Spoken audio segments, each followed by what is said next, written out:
Eva, Hey, what's going on? How are you? I'm good. Can you see me well? Is my head cut off? I can. That's me. I'm the head cut off guy. Okay, I cool. gotta I'm move usually the my. head cutter offer, so thank you. Yeah, I see you I had playing to. my music. What you know about that Tupac? You know, What listen, you know about that? I get down with H-Town all day long, but I am a South Central Los Angeles girl. All right, so you own it. You know On everybody. it. You down with the. You go back to the NWA days and a whole lot more. Oh, all day. What? Everybody wanted to be Eazy-E. Everybody had a Jerry curl. Yeah, no, Eva, I What? can't do the Jerry curl. I can't do the Jerry curl. No, I had to play no, Jerry Lord. curl. Yeah, I couldn't do that. We had a flat top. I think the most I got was a miniature afro and a little flat top.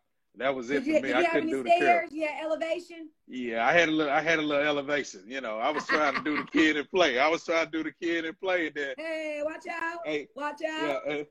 and then even life set in, and when life set in, that hair said goodbye. Listen, I'm still playing with baby hair. You hear me? It will never change. I still rocks my baby hair. Yeah, it's definitely looking good. Well, welcome to H-Town once again. The Ricky Smiley Thank Morning Show you. is a big part of our morning drive here at Magic 102.1. And every Tuesday we get a chance to go behind the scenes and just, learn a little bit about each member of the show. We have so much. Eva's Absolutely. Corner, you do the news in the morning. Of course, you're chiming in with the interviews and just so much going on, which kind of echoes your life, Eva, because Right. when I look at your bio, you have everything going on. Like, when do you have, yeah, I've when been do a you have blessed. time to raise the family? Well, I'll raise them after I get off the air, help y'all get to school and to work so y'all can feed and raise your family. I'm lucky. I have an amazing husband. I was a single mom for a couple of years, and my hat goes off to all the single moms out there doing it, because it is not easy. It's hard to do it with a partner. It's Right. definitely difficult to do it by yourself. But I must say I'm a faith-based woman. I grew up in the church. And I just always lean to not my own understanding, but to God's. And He has literally led my entire path. Yeah. I had great parents that inspired me to go to college and want to do more with my life. But I really have been one of those people that have let go and let God. Yeah. Yeah. And And He's blessed me. yeah, speaking of, especially in this pandemic, Eva, because a lot of people find it frustrating in this moment to be what seems to be like we're stuck in the house, with quarantine. We can't move around a lot. What was, President Obama spoke at a former president, let me say it the right way No, before he's I get our in trouble. president. The other one is their president. Obama's Yeah. my president. Forever, forever President Forever Barack Obama. president. Yeah. He said it, after the tragedy that we suffered in the country, that it was a new norm for us. And I think a lot of times for us to adjust to the new norm, as you said, it's going to take faith. We got to have Yeah. faith in something greater than us to know that, hey, we're going to be all right. We're going to make it in this difficult moment. And talk about how your faith and just your family's focus has helped you to make it through this pandemic. You know what? I want to be honest. It's not easy. And having faith doesn't mean that you don't, have anxiety or you don't Right. worry. Faith means that you don't allow it to take over you. I've been really, really blessed with my morning show family, that it kind of reminds me that I'm not by myself. I did Eva's Corner yesterday, and I just decided to vent about how frustrated I am as a mom, and I do not know what to do. Right. I think, we watch the news and we make our little plans, but we really don't know what to do, because the truth is we don't even know what's going on. We don't understand this virus. It can infect Black people, it can affect old people or kids too. At this point, we don't know what's going on. And so since I have so much that I don't know, all I lean to is what I do know, is that my God has yet to fail me. My God has always been there for me. And He never said that there won't be weapons formed against me, but He did promise me that they wouldn't prosper. So I lean to that. And I remind Him about what He reminded me. I'm like, look, God, now. Yeah. Remember, you had said you was going to take care of me. So I do what my mama does, put His promises right back to Him that He promised me. And I try every single day to be the best version of myself. Yeah. Sometimes I make it. Right. Right. Sometimes we get halfway there. But Yeah. I think right now, to be very intentional, we're spending a lot more time with our kids, with our spouses, with ourselves. I think we're getting to learn that we don't like our spouses or our kids or ourselves as much as we thought we did. But it really is a time to reflect. And instead of overwhelming it with anxiety, I've overwhelmed it with every Sunday dinner. I have dinner on Yeah. the table now during the week at 6:30 every single night. My family Old can school. count on it. Oh, you know what I mean? So Yes. instead of harping on what we don't have, I am relishing in the fact that I'm learning, getting to know my neighbors. I have a Greek neighbor that made some bomb lamb that I Yeah. would have Yeah. never gotten to know had we not had the pandemic. So I'm trying to figure out what God is telling us in this moment besides from wake up. Yeah. What Yeah. exactly he's trying to tell me, and just listen to whatever that is. Yeah. And I love it how you said, you're discovering things about the family. You're seeing things, in the community where we got away from that. We got away from Yeah. being so community based that we don't even really know our neighbors. Thank God I've been in the same place for about 15 years, and I've had, pretty consistently the same neighbors. But when I go back to the neighborhood that I grew up in, my whole neighborhood has totally changed. And whereas Wow. I used to be able to go and name people 4 or 5 blocks, now I Exactly. can't even name 7 people. And I'm like, that's not the community that we grew up in. That's not I how we know. grew up. Yeah, we could depend on our neighbors. Yep. And you know what? The neighborhood I grew up in is still like that. My mom lives in the Yeah. house that I was raised in. The house on the end of the corner started to turn into a not so savory house. So my Yeah. mom decided to buy that house Yeah. to help the neighborhood. Literally, the neighbors I grew up with next door are still our neighbors. When I go home, it is home. Their kids are now grown. We have kids. But that sense of neighborhood and community, I want to have here. In the pandemic, instead of dealing with what we can't control, I love the fact that, I got the ice cream truck hookup. So I Right. call the shaved Right. ice guy. Right. And he comes by and the kids come out. And, Yeah. my kid can't go in your kid's house, but they can go Right. ride the bike together.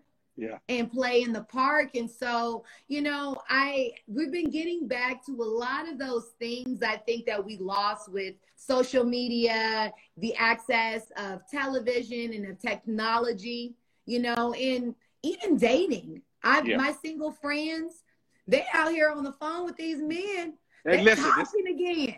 it's the season. Even you gotta find. You never know. Find your boo in this season. Exactly. They out here. They are 'Cause this- out here. And I think the biggest thing that what we get to do as radio hosts, the biggest and most beautiful thing about it in this time is it reminds us that we are not by ourselves. Because Right. I think being quarantined and secluded at home, you kind of feel like you're going through it by yourself. But then, having listeners call in, and Black Tony never get to work. He still can't Yeah. get to work. I love Black But Tony though. oh Lord. I mean, Black Tony out here, he getting all of the stimulus checks. And I'm like, I don't know what Black Tony's doing, but we still coming to work Yeah. in the He morning. said, "Listen, Black Tony said he's working overnight. He got things to take care of." And I felt bad for him this morning because he was stuck in the bathroom. And I know when you use the restroom at somebody's house and it doesn't go the way that you think, that's a horrible moment. But I understood that. He It's like, said I he can't was in move. love with her too. He thinks she the one. Yeah.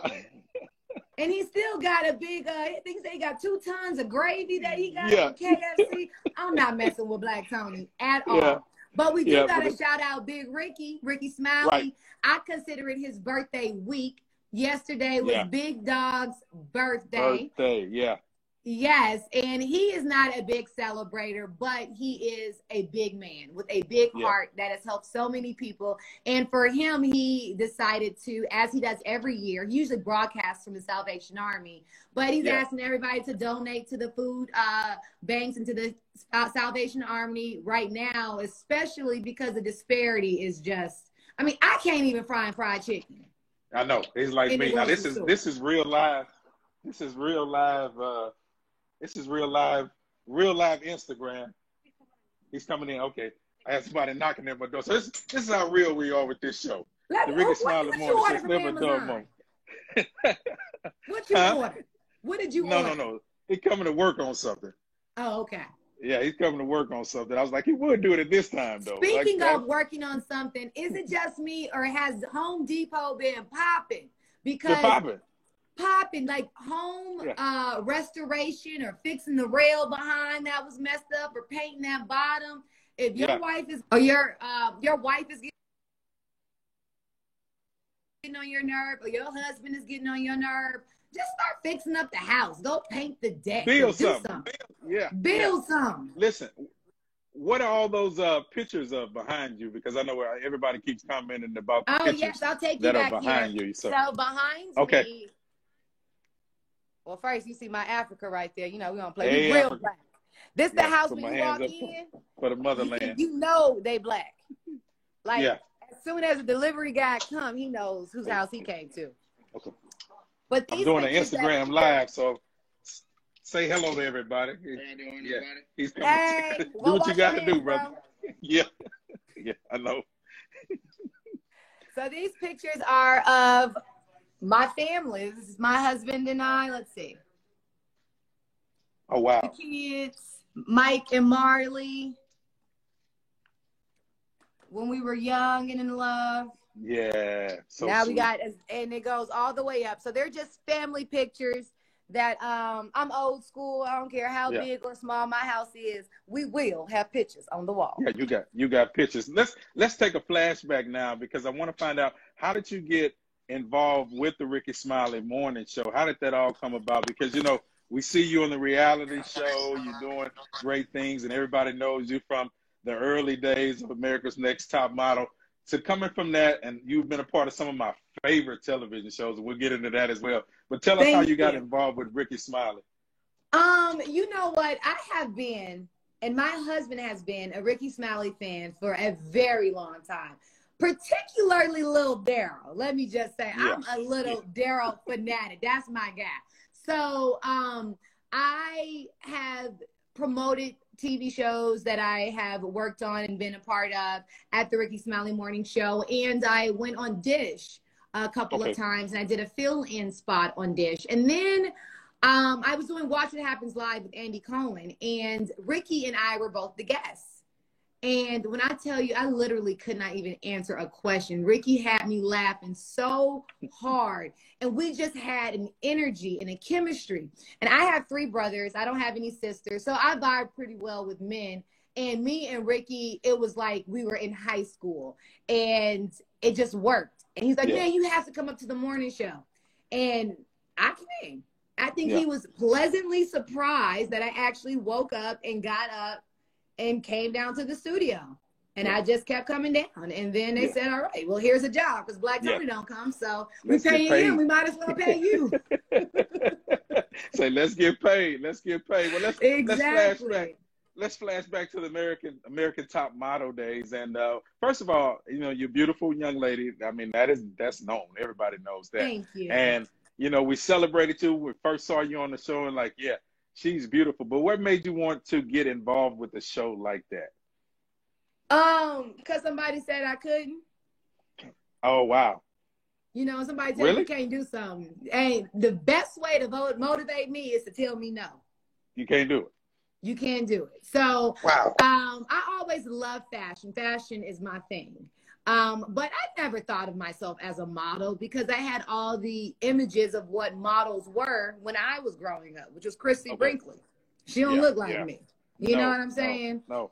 I mean, I got a Sade forehead, but I can't sing. So I had to find my niche. And my best friend at the time wanted to try out for Top Model. And, you know, my friends told me that there's no way I could model. And I was like, well, I'm going to go with her. So I went with her. And then I realized I was going to be late to work because I was working at Dillard's. And that line was long. So I realized I was going to be late to work. And I was like, you know what? I'm going to holler at you later. And I went to Dillard's to make my money. But it made me, like, now I wanted to try out for this show. Yeah. So we went online and we realized that they were doing auditions in Memphis. So my best friend and I hopped in my 96 Nissan Sentra. It was Yeah. burgundy. I call her No. Ladybug. We hopped Yes. in Ladybug and I drove to Memphis, Tennessee. It was the auditions were being held at a hotel. And we were so broke, we didn't even stay at the hotel, but they didn't know it. We act like we were staying at the hotel. And I walked in there. I didn't realize these were callback auditions, which means they obviously auditioned you before and now they want you to come back. Well, I didn't know that. So I went and I was like, I'm Eva. I'm here. And so they were like, where did we first meet you? And I was so confused. And I'm going to tell the truth. I lied. I said, Atlanta. Yeah. Because I Hey. was there. Right. Technically, I was there. So I said Atlanta. And they asked me if I had a special skill. I told them no, because I thought it was a modeling competition. So I came to model. Right. If you want to see that, I'm not a rapper. I'll go to, what do you mean? So I showed them my catwalk. But I think it was my unapologetically sassiness that they were taken aback by. Like, wow, because all the girls were beautiful. I mean, I've been in this industry for years. You can't say that girl is prettier than that girl. All these girls are beautiful, but it's that special something that makes you a star, that makes you relatable, that makes people gravitate towards you. And so it was me learning how to access my magic. Access my, and once I accessed my magic, my beauty was the backdrop. Yeah. Well, what do you say to young girls and young ladies who, have self-esteem issues and they see themselves through this prism of how the world looks at them, because they try to put on you, if you're not this weight, if your hair's not this long, or if you don't look like this, they have to try to work and navigate through life at a young age dealing with that. What words of encouragement could you give to them to be able to handle that? Well, to the young women, I would say there's only one you. Your nose is not going to look like her nose. Your face is not going to look like her face. Your curls are not going to curl like hers, because there's only one you and there's only one her. So love you. And that's not just to the young girls. That's to 35, 45-year-old women that still look in the mirror and find a flaw. Those are to the men that look in the mirror and ask themselves, why do I look like this? And where did I let myself go? You are fine exactly how God made you. I think a lot of the people that we praise and we think are so beautiful, they are not aesthetically prettier than anyone. They are just confident, or their shirt is ironed. You know what I mean? It really isn't that they're prettier. I'm sitting here with a bump on my face, which I'm sure everybody has one. I chose not to cover it because I wanted to show the world that we are all the same. And to every woman out there, to every little girl out there, to every woman, I'm speaking to the little girl in them to tell you that you are enough. You are perfect exactly how you are. And don't go messing up your face, child, because once you mess with something, you got to mess with it all. Got to change it all. Don't leave it. If you got original teeth, leave your original teeth. They are okay. Yeah. Now, if you have to get them corrected, it's okay. Say, line it up. Line it up. Exactly. Let's talk about this. So you go from winning America's Top Model, and then, of course, recently being a part of a show with the one and only Nene Leakes, the Real Housewives of Atlanta. Now, Eva, how do you go from that extreme to the Real Housewives of Atlanta? Sage. Burning sage. I don't know what the hell I was thinking. This is what I was thinking. I was thinking that I had already made a name and career for myself. So, I will go on this show and show the world, not my Black people, because y'all know me, but I'm talking about the rest of the world, an example of another Black woman who is proud and unapologetically Black, but is definitely different than the women that they see every day or the few that they allow to be displayed on TV. So I thought I was going to give myself, an opportunity and give the world an opportunity to see a positive Black family. And I think they definitely saw that in some instances, but since I'm not in my 20s anymore, I'm not ready to argue and to fuss and to fight. That's not where I'm at. And I understand and I appreciate those that's what they're seeing. It's just not mine. I have a 6-year-old daughter. You know, how I speak to her matters, but most importantly, how I move in life when I'm not speaking to her matters most. And I know that's what she emulates. She emulates me on the Rickey Smiley Morning Show. I have literally sent Ricky videos. I had no clue. Marley can do an entire break for the show. It's she interviewed one of my friends and did an amazing job. So it reminds me that what I'm doing is not just to put food on the table and fry up my pork chops, which I do so well, but it really is to raise my family and to be an example and to be a part of a community that hopefully ends up making a better tomorrow when I'm no longer here. So Housewife pays well, and it's a fun show. I love every girl on the show. The one that was texting me just now, that was Kenya and Cynthia and Candy. Those are my girls. I love Portia Williams is out there doing her thing. She's in New York Times. If you guys haven't checked it out, she's literally in New York Times this week about her activism. That's how you take your platform to another level. So yeah, you see them fuss and fight, but when it really matters, when it really is about coming together, that State of the Union address of Black America Candy did the other day was phenomenal. Like I said, what Portia's doing, what the girls are doing all the way across the board. So I just went there, I did my pit stop, but I had to leave before we you bailed out. You bailed out on them. We had to I go. love it.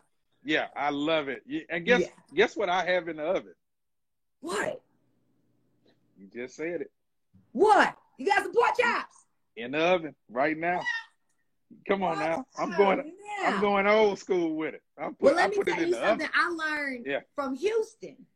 All right, come on with it. I learned how to fry a rib. Yeah. They don't do that everywhere. That is a very Houston thing. That already. And I'm telling you, I'll put my fried ribs next to your favorite auntie. All right. It's like a pork chop. It's amazing. When you come to Houston, then you know how it's gonna go. We gotta put it to work. We gotta see it. I'm there. Can I tell you were a part of 2 of my favorite shows, and I don't really let people in on this part of me, but I gotta go back to the Y&R days. Oh, what you know about that? What you know about the Young and the Hamilton? Come on now. You played there, bro, and got nominated. Come on. Yeah, got nominated for NAACP and got nominated for an Emmy for that, for Daytime Emmy. I actually just talked to Brighton, who played my nephew on the show not too long ago. Yeah. Rest in peace, Christophe St. John, who played my love interest. He passed away and joins his son in heaven. But that show for me was phenomenal. What it did was it taught me acting on a whole nother level. So I had the opportunity to do like Everybody Hates Chris and to do an arc on a show with Taye Diggs called Kevin Hill. But when I went to Young and the Restless, they gave me 65 pages every single day to learn. Wow. I had to learn every single line and come back the next day, do that, perform that, and then get the new pages for tomorrow's show. And it was 65. Every single day. And so now for radio, you want me to read what? All I need to do is read that sponsor one time. I haven't memorized. And so 65. And the one who told me, it was Vivica Fox who told me, because she did a small stint on Y&R. Vivica Fox told me, she said, girl, you go over there, you learn how to really, really act. You learn how to really, really understand production. You get your coins, and then you hit it. And you bail out. And I did. I went. Yeah. They had not given a contract for Young and the Restless in over 5 years. Only 3 Black people were on contract. And I came in right after the illustrious, the forever fabulous Victoria Rao, honey. That is not easy seat to fill. And I came in right after her and Shamar Moore departed from the show. And I enjoyed myself. Those Y&R fans. But you know what I can tell you that I've never really told many people besides my mom? The only time I ever in life received hate mail was when I was on Young and the Restless. I believe it. Because soaps are so widely watched Mm-hmm. by Mm-hmm. white people Yeah. that when they saw this black girl come on his show, Yeah. I mean, I literally, and to the point where they were afraid to even give me my fan mail because I got so much hate mail. Hey, Mel. Yeah, I believe it. Yeah, I Yeah, believe it. it was very different. And being a girl from Yeah. California, it's different now living in the South. I see it. We're in the middle Yeah. of two pandemics, you know, Right. but as a 23, 24-year-old girl from LA, I was amazed. Yeah. Yeah. You know what? And what else I was amazed, one of my other favorite shows, because you was on so many. I mean, you was the first, you did what, the first season with Nick Cannon's Oh yeah, I did the first season of Wild 'N Wildin' Out. Out. Yeah, Yeah, that's my you know, baby. I've seen you on game shows. I've seen you so many, but I was real jealous of Calvin from the House of Pain. I just wasn't feeling. I said, now Oh, this Lance. brother here. House of Pain. Shout out to Tyler Perry for giving a girl a chance. Tyler Perry is like the Spike Lee of the early 2000s, where he really did say, you know what, I'm gonna give y'all a chance, and not just a cameo, but a big shot. And he, I don't even want to say revised, because Alan Payne had been the man since he ain't never had to do another job. Alan Payne is Alan Payne. But to bring Alan Payne back to the screen, everybody loves Keisha Knight Pulliam, Lance Gross. That was his really, I think, his big introduction to the world. Even China McClain, who is a huge superstar now, you know, working on that show. We had a good time. A shout out to Tyler Perry and House of Pain, which they're rebooting, I hear. And I can't wait. You know, I'm in line. I cannot wait. Because the best was Ella and her. Listen, let me tell you, Mr. Brown. Listen. Yeah. I love, I worked for years. I worked with Yolanda Adams doing the morning show. And we had a chance to meet Tyler Perry when he was actually first starting. We would interview him all the time. He would call the show, and I remember him living out of his car, but he always had what you said earlier, his eyes on his purpose, and really seeing what God has really blessed him with now, from not losing focus through the difficult moments, because it happens to us all. We go through challenging moments, but it's about that time when you can sit back and say, I've got to depend on God and depend on purpose that's most valuable for your life, because you never know what the future holds for you.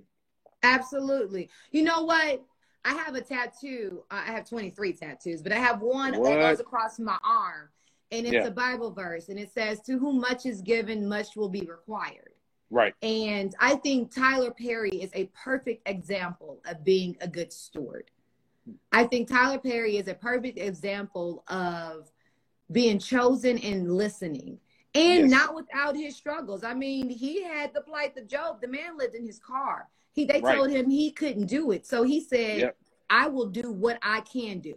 He said, he can't go in this theater, then I'm going to go in that theater. Can't go in that one, I'll go in that one. And Tyler has literally picked himself and everybody else up by their bootstraps and created careers. And now my husband and I were watching Black AF the other day. And to sit here and see him with Kenya Barris, shout out to Kenya Barris, that's my top model days. But to see him with Kenya Barris, who created Mixed-ish, Grownish, Blackish, and now Black AF, talking counsel with Tyler Perry, you know, two black men that literally just had a dream, but more than anything had determination. And they have stick-to-itiveness. That thing that your mama said, just keep doing it and keep doing it. My husband tells my daughter, practice makes better. Not perfect. Practice makes better. So keep doing it and keep doing it and keep doing it. And it will get better to the point where you too can be Viola Davis. Yeah. But you got to work on it and work on it, you know? And so I think Tyler is just a real in-time example of the mercy of God and the diligence of a man with a plan and with a vision that will not take no for an answer. He set the motto with TBS, how when he got that deal with TBS, no one had made a deal like that. No. Like Tyler was doing numbers that white folks weren't even doing. And even now, still, Snoop Dogg's on BET. It's like he owns BET and BET Plus and the own network. Baby, like, if Tyler drops a movie, any play, his farewell, Medea's farewell, I was crying. I was like, please, Medea, don't go. Just go to jail. Don't go away. Yeah. You know, I love Tyler. Shout out to all my creators out there. Yeah. You know, they said time flies when you're having fun. And I know we were supposed to only talk for a couple of moments, but I thank you again for just coming on and sharing with us as a part of the Rickey Smiley Morning Show every morning from 5 to 9 a.m. here in H-Town. But I want to talk about something that's so passionate to both you and I. And you posted a picture of it this morning with Breonna Taylor and the justice that we continue to fight for in this country, and especially being a part of a syndicated morning show. What a great platform it is to be a part of, to be able to continue to keep on the forefront of our minds our need to stand up in our communities and make a change, and talk about your passion for social justice and just justice in America as a whole. Just talk about your passion about the movement and us continuing to stand up for what we believe in. Absolutely. You know, activism doesn't have one face. It doesn't have one voice, and it doesn't look just one way. You know, my parents were activists growing up. They're part of the Black Panther Party. My mom went to UCLA and was a part of the whole movement at the same time with Angela Davis. So for me, you know, being an activist and being a proud Black woman and unapologetically Black is who I've always been.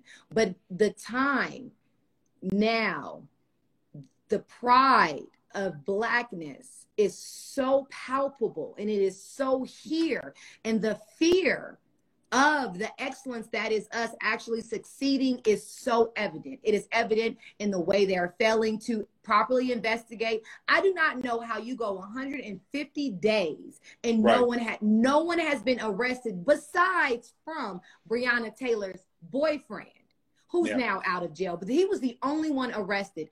I'm a mother of 3 and I have 3 brothers, and I feel like George Floyd was my brother. I feel like Breonna Taylor is my sister. And I am not waiting until the doorbell at my house knocks or rings before we care enough about our people. It is, this topic is frustrating for me because I try to post it and go just to make sure you remember this girl existed. Her mama had to bury her. That baby didn't even make it to 30. Yeah. That makes no sense.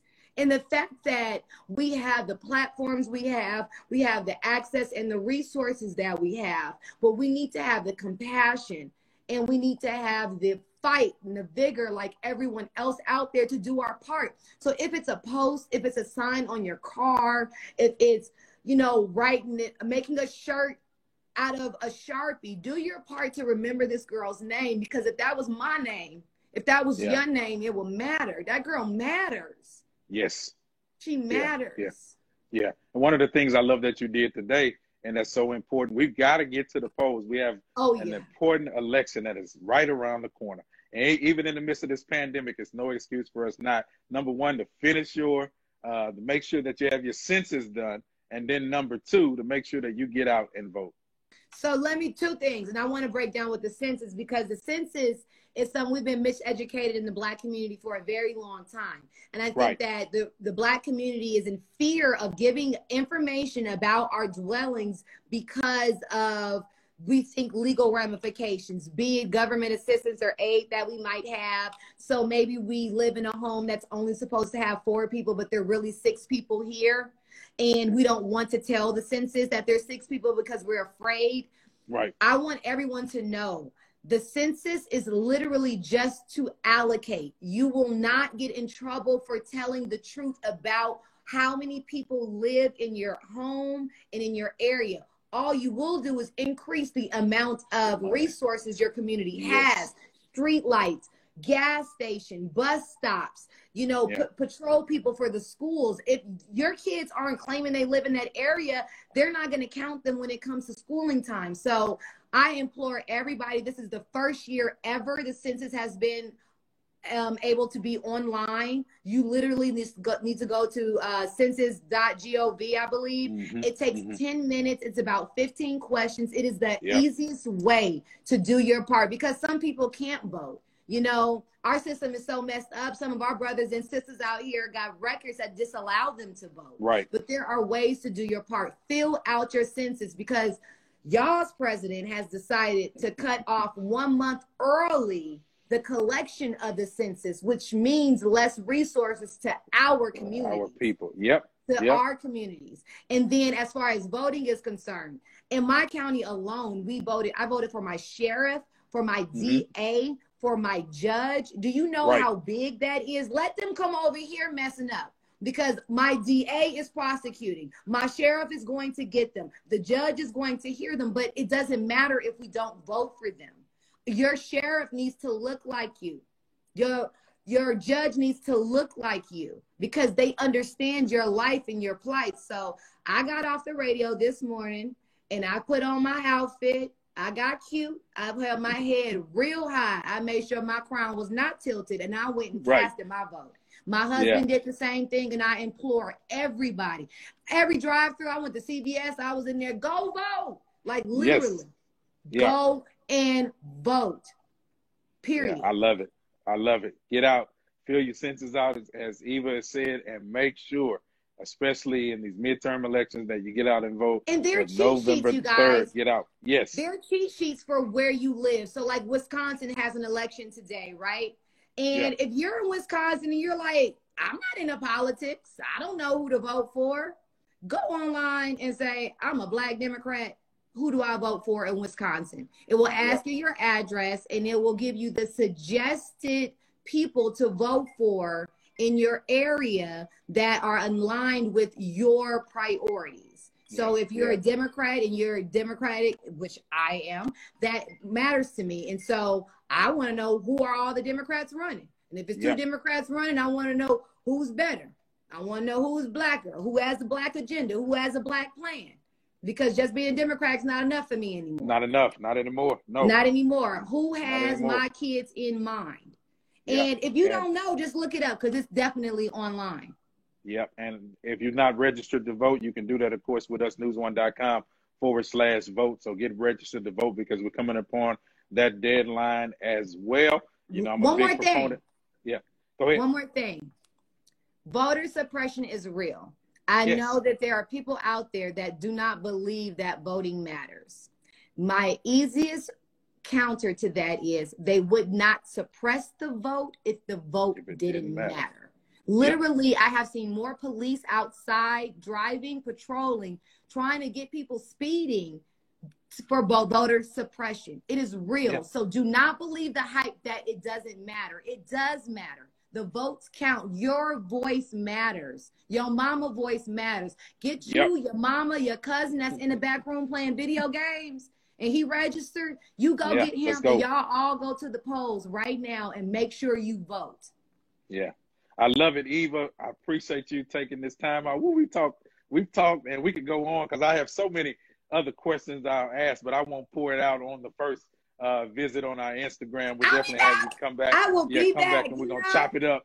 Yeah, and fried, I can't wait to see these ribs. I got to see what kind of Texas flavor you have on these ribs. You know what? Our next live, I might cook for you while we chop it up.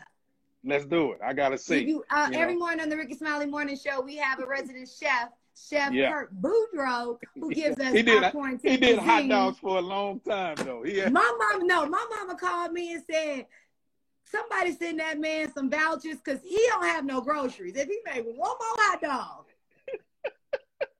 And then one day the hot dog was bunless. I was like, baby, that's a weenie. That is literally a weenie with onions. But I just let Boudreaux live, because that man has never made something that I didn't like. He can cook. He can cook. He got the skills. I love the show. Make sure everybody, every morning, 5 to 9 a.m. here on Houston Magic 102.1, the Rickey Smiley Morning Show. Eva has the news, and Eva Corner, and just so much more. You're definitely going to be blessed by the show. And Eva, give everybody on our Magic 102 your Instagram handle so they can follow you as well. Absolutely. Follow me on Instagram, Facebook, and on, what's the other one? Twitter, at Eva Marcille, EvaMarcille. I promise I will either inspire you, you'll be enraged with me, or I will make you laugh. That's all we do on my page. Yeah, I love it. I love it. I'm Faith and Fame with AV. Be sure to follow me. Eva, I love you. Thank you so much. Thank you, AV. And we'll hear you in the morning. And, H-Town for real, forever. We love Hey, you and we sound for appreciate real. you. I learned about elbows down there. I said, Yeah, what is yeah. an elbow? I said, well, what is that? You gotta have the elbows. You I gotta had have them on never the seen nothing 22. in my life. Yeah. How I'm supposed to We ride next to you with them things on your car? back in my days we had the candy apple paint. It was rolling, I Eva. You had to love have it. it, baby. Yeah, I we had to love have it. it. Outside of LA, Houston, my favorite place now. I love Yeah. me some music. Thanks for having me, AV. And y'all listen to Thank River you. Smiley Morning Show in the morning, 5 to 9. Amen. Be blessed and tell the family hello for us, okay? Will do. All right. Bye-bye. Thank you, bro.